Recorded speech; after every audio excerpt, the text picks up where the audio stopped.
सभी किसान साथियों को राम राम, नमस्ते, सत श्री अकाल, दुआ सलाम। मैं प्रकाश सिंह, SBI न्यूज़ किसान की आवाज़ में आपको बहुत बहुत स्वागत करता हूं। किसान साथियों, बैर का फल, आम का फल, लीची का फल, हर चीज़ की जानकारी दिया। पानी में मछली की भी जानकारी दिया। और मेरे पीछे शायद आप पानी देख रहे होंगे तो सोच रहे होंगे कि फिर आज मछली की जानकारी मिलेगी, लेकिन आज मछली की जानकारी नहीं मिलेगी। आज एक ऐसी जगह आ गया हूँ, दरभंगा, जो आज केवल बिहार में ही नहीं और इंडिया में नहीं, विदेश तक अपना परचम लहरा रहा है। और आप समझ गए होंगे कि मैं किसकी बात कर रहा हूँ। तो मैं बात कर रहा हूँ मखाने की। मैं पिछले साल दिल्ली के खारी बावली में गया था कुछ ड्राई फ्रूट लेने के लिए। तो मैंने दुकानदार से बोला कि भाई 3 किलो मखाना भी दे दीजिए। बोले कहाँ से हैं, कुछ शायद भाषा से समझ गए होंगे। मैं कहा जी बिहार से। तो बोले कि सर बिहार से मखाना यहाँ आता है, आप यहाँ से बिहार लेके जाइएगा, आपके दरभंगा से ही मखाना आता है। तो समझिए कि सीना चौड़ा हो गया कि चलिए बिहार से कुछ ऐसा तो है जो देश विदेश तक डंका बजा रहा है।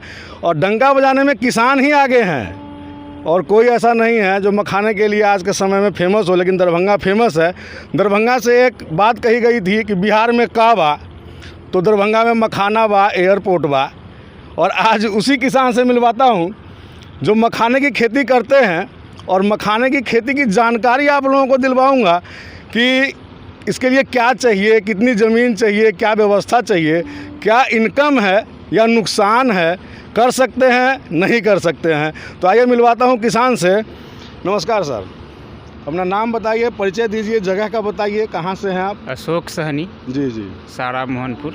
सारा मोहनपुर, ये कौन सी जगह है? ये रानीपुर चक्कर। और ये बगल में एयरपोर्ट भी है? एयरपोर्ट भी है। जी। तो ये मखाने की खेती करने का तरीका हम लोग बताइए हमारे आगे वाले किसानों को, कि अगर वो करना चाहें तो किस तरह से करते हैं मखाने की खेती आप लोग? मखाने की खेती इसको 1 फीट पानी में उपजाया जाता है। 1 फीट पानी? किसी खेत को अगर 1 फीट गहरा कर दें, हाँ। पानी भर दें। अच्छा, मिट्टी कैसा चाहिए इसमें? बलुई मिट्टी वाला खेत में होगा या मटियार मिट्टी चाहिए? बलुआही खेत में नहीं होगा। अच्छा, ये मटियारी खेत में होता है। मटियार मिट्टी चाहिए इसके मतलब लिए? दोरस मिट्टी चाहिए इसके लिए। दोरस मिट्टी। अच्छा, इसका प्रबंधन आपने बता दिया कि पानी कितना पानी चाहिए इसमें? लमसम परमानेंट रहना चाहिए जो पानी? परमानेंट 1 फीट कम से कम 1 फीट पानी रहना चाहिए। अच्छा, और इसकी बुआई वगैरह किस समय करते हैं आप लोग? किस तरीके से बुआई करते हैं इसकी? इसको जैसे खौर पूरे कमा कर, किसानों से बात कीजिए, पूरे खौर कमा करके जी इसको एक एक करके रोपना पड़ता है। जिस तरह धान की रोपाई होती है, ऐसे समझाइए ना। देखिए, देखने वाले किसान समझेंगे आपकी बात को। ये पूरा हिंदुस्तान का देश विदेश तक लोग देखेंगे, तो उनको समझ में भी आना चाहिए कि आखिर समझे क्या। तो कदवा करना पड़ता है, ऐसा कद्दू करना पड़ता है जमीन को। किस महीने में लगाते हैं ये? आपको ये इससे पहले कौन महीना है? मार्च था। मार्च से आपका जैसे अप्रैल तक जाता है। मार्च से अप्रैल तक रोपाई इसकी कर सकते हैं। हाँ, 2 इसका पहले बिछड़ा गिराना पड़ता है? जी नहीं, जो एक बार हो गया ना। अच्छा, बस उसी में से उखाड़ करके इसको नहीं, जो स्टार्टिंग करेंगे हम अगर इसकी कहीं से व्यवस्था करके बिछड़ा गिरा के, चाहे कहीं बीज मिल जाए इसका। हाँ, उसके बाद इसको धान की तरह रोपाई हो गई, उसी की तरह रोपाई हो, उसकी तरह रोपाई। फिर इसके जड़ में निकलता है या पत्ते में आता है मखाना? मखाना जड़ में निकलता है। जड़ में, क्योंकि बहुत से लोग समझते होंगे जो खाते हैं मखाना, खीर बना के खाइए, प्रसाद में खाइए या भूजा में खाइए। अनेक प्रकार से पूजा पाठ में भी, प्रसाद में भी चढ़ता है। तो बहुत लोग, जैसे हम लोग भी बच्चे थे तो सोचते हो कि पेड़ में फरता है ना।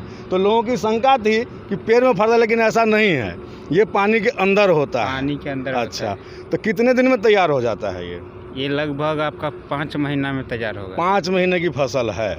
अगर इसको मान के चलिए 1 बीघा करना चाहे कोई किसान, तो क्या लागत आ जाती है इसकी 1 बीघे में? 1 बीघे में कम से कम आपका 20,000 रुपया तक लगत 20,000 तक? बीज से लेके जोताई कोड़ाई सब है। पानी की व्यवस्था, इसमें पानी के लिए बोर्डिंग चाहिए, ये सब खर्चा लेके 20,000 मान के चलिए बीघे में। ये सब पूरे टोटल खर्चा लेकर के 30,000 मान के चलिए ना। टोटल खर्चा पानी वानी सब व्यवस्था करके, लेबर खर्चा सब मान के 30,000 रुपया बीघे में 5 महीने के अंदर। 5 महीने। अच्छा, अगर 1 बीघे में उत्पादन की बात करें तो?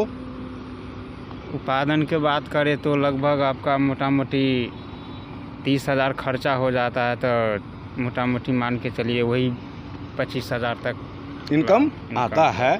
देखिए, इसमें कोई इनकम टैक्स आपके यहाँ नहीं आ रहा है। एक किसान की जानकारी के लिए आपसे पूछ रहे हैं कि बहुत से किसान ऐसे हैं जिनके पास लो लैंड ज़मीन है, मटियार ज़मीन है और नहीं कर पा रहे हैं कुछ, तो शायद इस चीज़ को कर लें। आपके दरभंगा के आसपास के ही किसान कुछ हों जिनको जानकारी मिल जाए।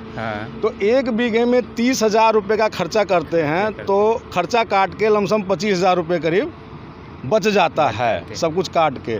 तो 25,000 रुपया तो फसल उपजने की बात वो तो देखिए किसी भी फसल में है। हाँ, क्योंकि अगर फैल कर गया तो लॉस भी लगता है। वो तो किसी भी में है, मछली पालन हो चाहे बागवानी है, अगर संभरने के ऊपर है। अगर आम की तो 25,000 भी अगर इनकम आता है, अगर आपदा नहीं हो कोई या नुकसान ना हो, तो मेरे ख्याल से तो धान गेहूँ की फसल में तो 25,000 भी हम लोग नहीं ले पा रहे हैं, क्योंकि मैं खुद किसान हूँ, 1 बीघे खेती में नहीं ले पा रहा हूँ।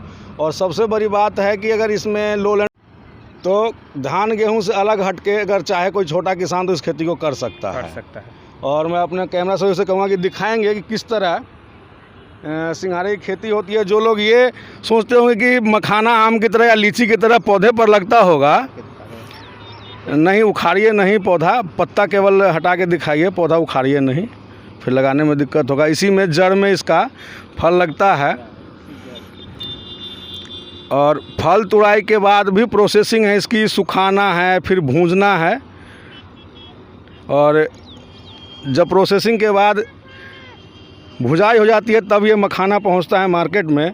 और मार्केट में सिर्फ बिहार और इंडिया ही नहीं, देश विदेश तक दरभंगा से आज मखाना अपने पहचान के साथ है।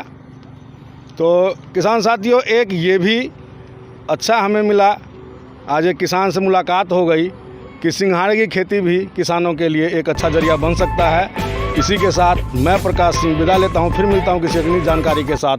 तब तक के लिए जय भारत, जय हिंद, जय जवान, जय किसान।